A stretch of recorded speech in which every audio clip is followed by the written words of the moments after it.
अस्सलाम वालेकुम friends, welcome back my channel cook with Mariam. बिस्मिल्लाहिर्रहमानिर्रहीम। आज हम बनाएंगे तवा गोश्त। तवा गोश्त बनाने के लिए यहाँ मैंने मटन लिया 1 किलो, लहसुन अदरक का पेस्ट लिया 1 बड़ा चम्मच, 1 बड़ी मैंने टमाटर लिए जिसको हम बारीक बारीक चॉप कर लेंगे। यहाँ मेरे पास कुछ मसाले, आधी चम्मच मैंने हल्दी पाउडर के लिए, आधी चम्मच मैंने सुरख मिर्च पाउडर के लिए, ये मेरे पास है काली मिर्च पाउडर की आधी छोटी चम्मच, आधी छोटी चम्मच है मेरे पास कुटा हुआ धनिया। ये मेरे पास सिर्फ साबुत मसाला है जिसमें 1 दालचीनी और 1 बड़ी इलायची और 1 मैंने हरी इलायची ली। यहाँ कुटी हुई लाल मिर्च की 1 छोटी चम्मच ली, 1 छोटी चम्मच मैंने नमक के लिए। यहाँ मेरे पास पिसा हुआ धनिया पाउडर और गरम मसाला पिसा हुआ 1 चम्मच। थोड़ा सा मेरे पास हरा धनिया चॉप किया जिसको मैंने अच्छे से धो लिया। यहाँ 4 चम्मच मैंने दही के लिए। ये मैंने 2 हरी मिर्चें ली जिसके मैंने इस तरह लंबे पीस बना के रख लिए। यहाँ तवा गोश्त बनाने के लिए सबसे पहले हम गोश्त को गला लेंगे। गोश्त को गलाने के लिए हमें प्रेशर कुकर चाहिए। यहाँ मैंने सारा मटन प्रेशर के अंदर डाल दिए। इसमें जो मेरे पास साबुत मसाले थे हम वो डाल देंगे और 1 चम्मच में से आधी चम्मच हम नमक की डाल देंगे और तकरीबन ये वाला 1.5 गिलास हम डालेंगे पानी का।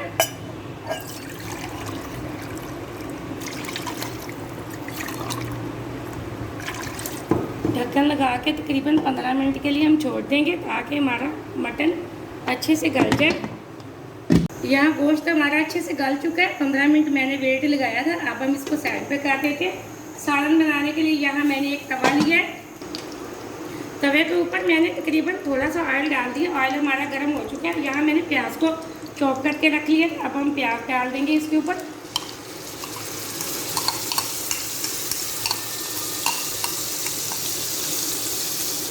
यहाँ हम प्याज को हल्का हल्का सा ब्राउन कर लेते हैं। यहाँ प्याज हमारा हल्का हल्का सा ब्राउन होना शुरू हो चुका है। अब मैं इसके अंदर लहसुन अदरक का पेस्ट डाल देती हूँ। अब हम इसको अच्छे से करेंगे फ्राई ताकि जो लहसुन की स्मेल है वो अच्छे से ख़त्म हो जाए। यहाँ मैंने लहसुन और प्याज को अच्छे से फ्राई कर लिया। अब जो मेरे पास ये मसाले थे मैंने वो डाल दिए और अच्छे से साफ़ कर लूँगी मैं। यहाँ मैं तकरीबन 1 चम्मच के बराबर पानी डाल दूँगी ताकि हमारा मसाला जले ना। अब इसकी अच्छे से कर लेते हैं भुनाई। मेरे पास 1 टमाटर थी, मैंने उसके इस तरह के पीस बना लिए। अब हम वो डाल देंगे और टमाटर को भी मसाले के अंदर अच्छे से करेंगे फ्राई। यहाँ मैंने टमाटर को भी अच्छे से फ्राई कर लिया। ये देखिए काफ़ी हद तक हमारा टमाटर अच्छे से गल चुका है। अब जो मैंने बॉयल करके गोश्त रखा था हम वो डाल लेंगे।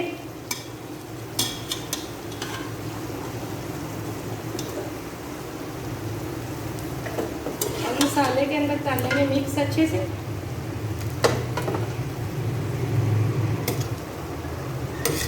यह मैंने सारा गोश्त तवे के ऊपर डाल दिया और मसाले में कर लिया अच्छे से मिक्स। यहाँ जो हमारे पास थोड़ी सी यखनी थी वो भी हम इसके अंदर डाल देंगे थोड़ी थोड़ी करके और इसी यखनी से हम इसकी भुनाई करेंगे। यहाँ मैंने सारी यखनी डाल के तकरीबन 3 से 4 मिनट अच्छे से भुनाई कर ली है। अब जो मेरे पास दही थी मैं वो डाल दूँगी और हाई फ्लेम पे हम करेंगे इसकी अच्छे से भुनाई। ये तवा गोश्त बहुत मज़े का बनता है। आप अगर मेहमानों के आने से बनाएंगे तो मेहमान तो उंगलियां चाटते रह जाएंगे। वीडियो को पूरा देखा करें और लाइक भी किया करें। आपने अगर अभी तक चैनल को सब्सक्राइब नहीं किया तो जल्दी से कर लें ताकि आने वाली वीडियो सबसे पहले आप देख सकें और मज़े मज़े की चीज़ें बना सकें। अब हम हाई फ्लेम पर इसकी अच्छे से करेंगे भुनाई। यहाँ मैंने तकरीबन 5 से 6 मिनट अच्छे से हाई फ्लेम पर इसकी भुनाई कर ली। बहुत अच्छी भुनाई हो चुकी है। अब यहाँ मेरे पास जो पिसा हुआ गरम मसाला था मैं वो डाल दूँगी और अच्छे से कर लूँगी मिक्स। फ्लेम को हम ऑफ कर देंगे। मेरे पास हरी मिर्ची भी मैंने वो डाल दी इसकी खूबसूरती के लिए। एकदम से हमारा मसालेदार तवा गोश्त तैयार हो चुका है। बहुत मज़े का बना है, बहुत अच्छी खुशबू आ रही है। आप इसको नान या तंदूरी रोटी के साथ खाएंगे तो आपको बहुत मज़ा आने वाला। बहुत मज़े की रेसिपी। आप इस रेसिपी को ज़रूर ट्राई करना। मुझे अगली रेसिपी के लिए इजाज़त दें। अल्लाह हाफिज़।